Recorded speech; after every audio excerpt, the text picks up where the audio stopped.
থেকে এটা এক্সপেক্ট করিনি। তুমি একটা চিটার, চিটিংবাজ। মা, মা, কি কি হয়েছে রে? তুমি জানো বাবা কি করেছে? কি করে আছো এই লোকটার সাথে? তুমি কি করে ঘর করছো এই লোকটার সাথে এতগুলো বছর?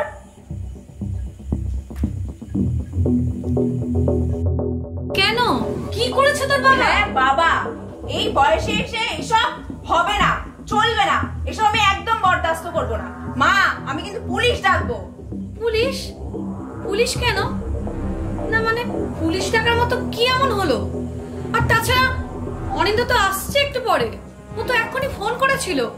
ও হ্যাঁ, অনিন্দ তো আসছে, তাহলে ভালোই হলো, খুব ভালো। পুলিশ নিজেই আসছে, এবার তোমার সব পর্দা ফাঁস হবে। তুমি জানতে মা, এই লোকটা এই রকম এভাবে তোমাকে চিট করছে? আমি জাস্ট ভাবতে পারছি না। শোন না অত্রি, আরে কি হয়েছে সেটা তো আগে বলবি। কি বলবো মা, বলার কি আর মুখ রেখেছে? এই লোকটা আমার বাবা। কাল অফিস থেকে ফেরার সময় আমি 10টা রসগোল্লা এনেছিলাম।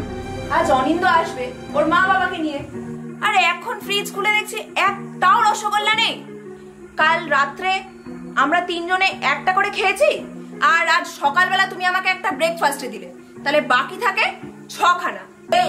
এই দেখো, বাবার পাঞ্জাবিতে এখনো মিষ্টির রস লেগে আছে। তোমার পিছনে সব মিষ্টি সাবার করে দিয়েছে। না মানে তোর মা তো